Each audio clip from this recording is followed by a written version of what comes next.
Hello, I'm Amelia Marani, and as part of my own graduate studies, I've been invited to speak to you today on building relationships in adult higher education.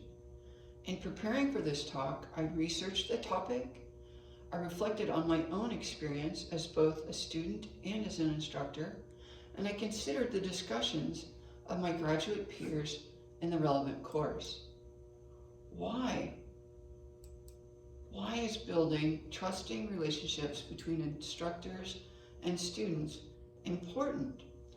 Let's look at Kaufman and what he has to say.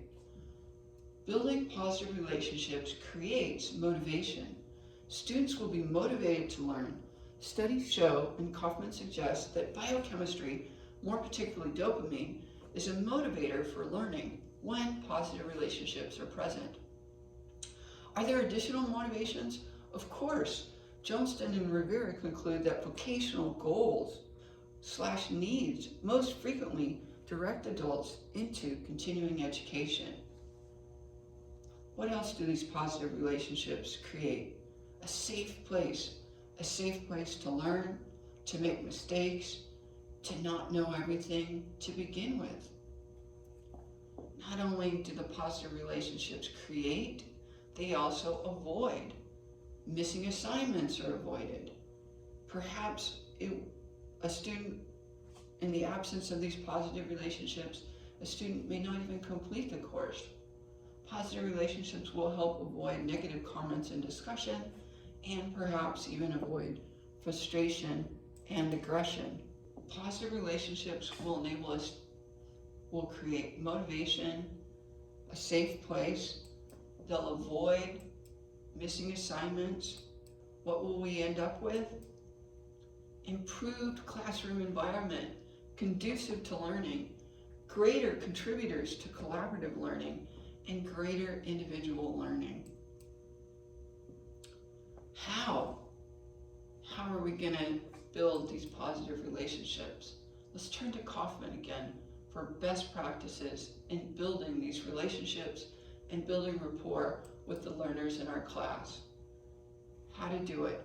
5 positive interactions for every 1 negative interaction. How are you going to get to 5? Here's some suggestions.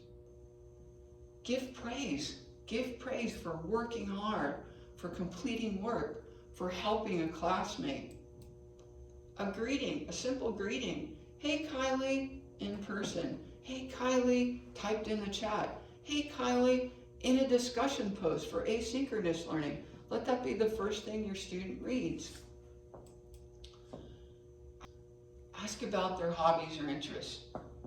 Starting from what they know serves 2 purposes: building the relationship, and also students bring past experience, past learning with them, and that experience influences what they learn from the present lesson, be it a reading lesson or a hands-on lesson.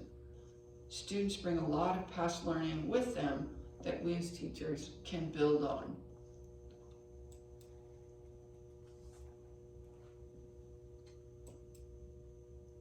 There's going to be differences. There's going to be differences. How are we going to address a student viewpoint that differs from ours? How are you going to address a student viewpoint that differs from yours? Jones suggests a 2-factor approach to dealing with different views.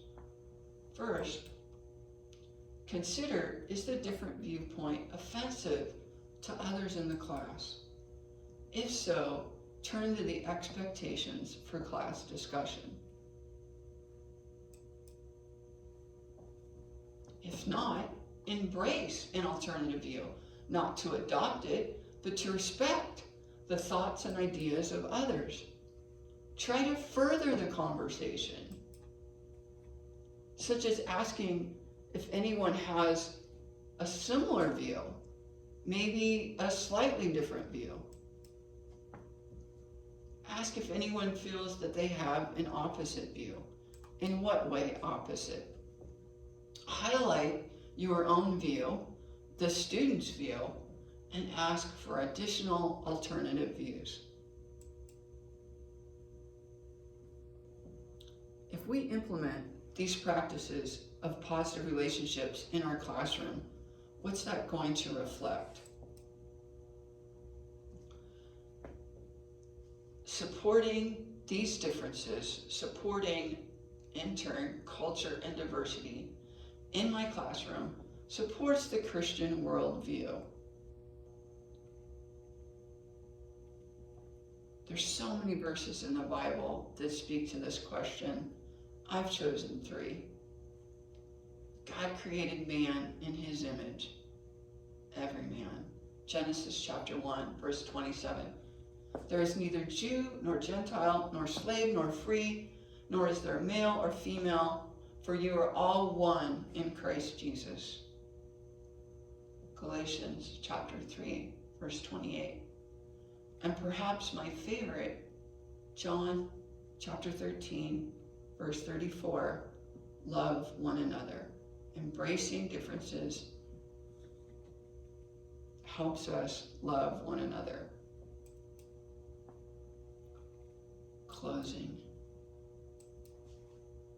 Positive relationships, further learning. I hope this talk has prompted you to consider this topic further in your own education journey. Thank you.